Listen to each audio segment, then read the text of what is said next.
Well, hello, my friends. Welcome to Granny B's house. Are you remembering to be kind to all those people around you? Oh, I hope so. I hope it's a good day where you are. It's a good day where Granny B is. I have a very sweet story for you today. It's called Little Ted's Big Heart. And oh my goodness, look at all those pretty hearts. This is a book I got at a resale store, of course, and it's written by Rosie Greening and Nadine Wickenden. And I want to read you about Little Ted's Big Heart. In a beautiful forest with trees everywhere, there lived the most friendly and kind-hearted bear.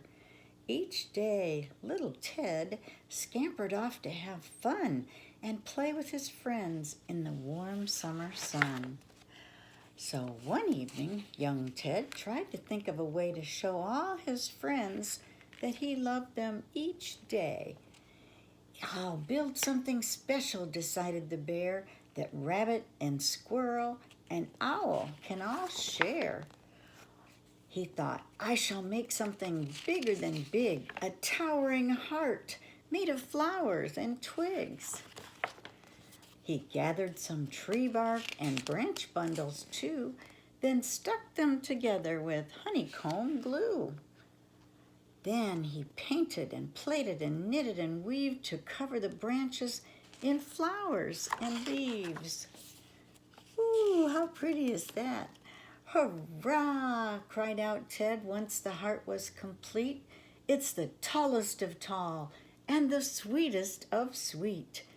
He tied it with ribbon and picked up the ends, then dragged the big heart up the hill to his friends. "I've made you a gift," cried the sweet little bear. "This heart is to show you all how much I care." "It's lovely," gasped Owl. "It's big," Rabbit said, and shy little Squirrel just beamed up at Ted. "May I take it first?" hooted Owl to the rest. "This heart will look beautiful up in my nest." So he pulled, and he pecked, and he tugged at the gift, but the flowery heart was too heavy to lift. So Rabbit piped up, "Let's give my home a try," and the friends dragged the heart to her burrow nearby. But the heart was so big and the burrow so small that the friends couldn't push the heart down there at all. So shy little Squirrel squeaked, "What about me? Perhaps it will fit in the hole in my tree." But the hollow had hundreds of acorns inside. There just wasn't room for a heart of that size. Poor Ted cried, "It's hopeless. The heart is too tall. This gift that I've made is of no use at all." But Owl said, "Don't worry," and gave Ted a hug. "The real gift is knowing your heart's full of love."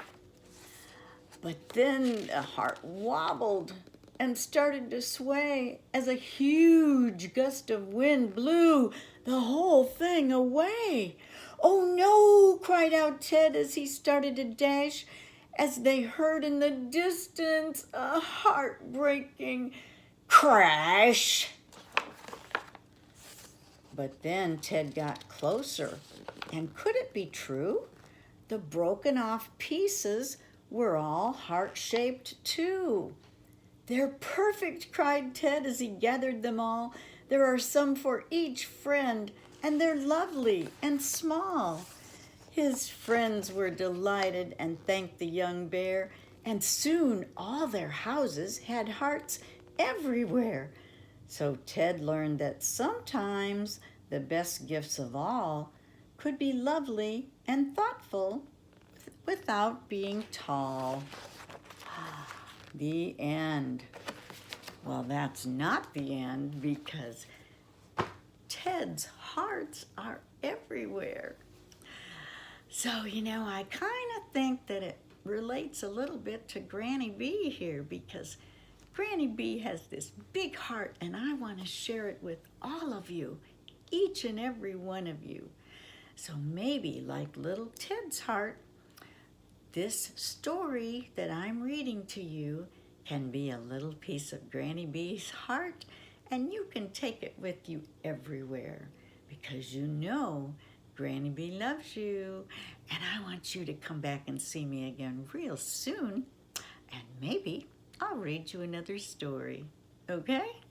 Bye-bye.